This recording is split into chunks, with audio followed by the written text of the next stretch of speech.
Good morning, my fellow yogic travelers. I'm mighty glad to be alive today, and I hope that you are too as we continue to live, laugh, love, learn, linger, and loaf, and live the laugh, live the life we love.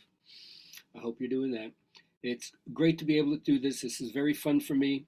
Uh, I never like to get too serious about it, just playing with these words and concepts, what I call the romance with your imagination, and especially for the students who didn't know me from the yoga circle.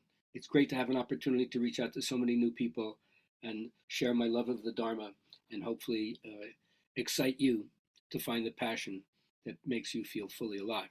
Anyway, it's Monday, so it's my poetry day. This one is by Goethe. It's called Begin It Now. Until one is committed, there's always hesitancy, chance to draw back, always ineffectiveness. Concerning all acts of initiative and creation, there is one elementary truth, the ignorance of which kills countless ideas and splendid plans. That the moment one definitely commits oneself, then providence moves too. All sorts of things occur to help one that would never otherwise have occurred. A whole stream of events issues from the decision, raising in one's favor all manner of unforeseen incidents and meetings and material assistance, which no one could have dreamed would have come their way. Whatever you can do or dream you can, begin it. Boldness has genius, power, and magic in it. Begin it now. And so,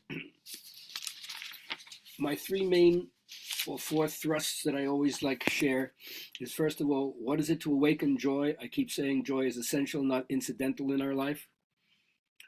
And so the first thing is stop holding on to anything. It like leads right into mindfulness meditation and letting go. The illusion that we can control in a world of change, it's almost impossible. So you don't have to hold on to any extra baggage, whether it's in your mind or in your garage. As soon as you can get rid of holding on to stuff, then that creates new possibilities, new openings for joy. Now, part of creating joy, and not just be spontaneously open to it, is realizing the power of our mind to attract to ourselves like a magnet. So, first of all, I suggest to everyone, but I certainly do it myself, to broaden my understanding of the law of attraction, which says that which is like unto itself is drawn. I want to hang out in those states of mind that magnetize towards me those things that I want to see grow in a greater degree. So, in other words, I have to learn to gain a new perspective about what it is that I want and be clear about how my mind can sometimes want negative things, and then I get attached to the very thing I don't want. So, I have to learn how to let contrast serve me.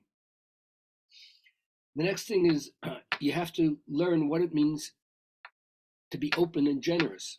When you're first doing the yoga experience and it's all about oneself, you don't realize how that reinforces and solidifies the idea of ego. But my teacher would look at me and says, you no longer have to maintain the existence of your ego. There are other ways of dealing with life and those mental projections that you set out on everyone to make it seem like this is how it is. So that moves you away from what they call the Hinayana or the small path to the Mahayana, the great path, which is the path of openness and warmth. You don't have to try to be aware anymore. You wake up, you already are aware. You open your eyes. It's called psychedelic. It's mind manifesting. You don't have to do anything to make it so, right? So things are the way they are. You don't have to see them that way. You just have to learn to look clearly. So once you do that, then you're open to the next thing, which is being on the path, which is a metaphor for awakening to spirit, awakening to that which is indivisible, invisible, universal, and abstract.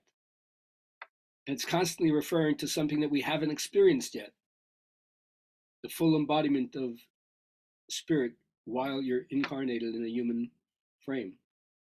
That's called samadhi in yoga, the fusion of the individual soul with the oversoul, you could say. And so this brings you into the strategy. In the old days, we used to call it turn on, tune in, and drop out. First, you have to flip your mind into another perspective, a different state of consciousness that isn't so money oriented. Then you have to go within and completely pull away from the cultural values that would have you externalize your life completely, so that there's an involution where you have to cultivate your own personal practice. It may seem narcissistic at the time, enlightens kind of selfishness, but later on, you'll get a revelation if you go deep enough into that, and then you'll understand what your purpose is and how you're supposed to serve in the world. And that's what this is all about. So find your way to joy by letting go of the stuff that you don't need. Align yourself with the law of attraction, learn how it works, and do better and better with magnetizing towards yourself that which you want. And then let go of all those unloving roles that you no longer need to play or reinforce. Find out what will happen if you really commit yourself to being on the path. Wednesday is our next Good Vibrations class from 11 to 1 called Yoga and the Blessed Life. Go to GabrielHalpern.com and sign up. Look forward to seeing you. New people always signing up for the Mexico vacation, February 24th to March 2nd, 2024. So get in touch with me if you want to hear more about that. Otherwise, I always love to hear from you, what you have to say. Look forward to seeing you.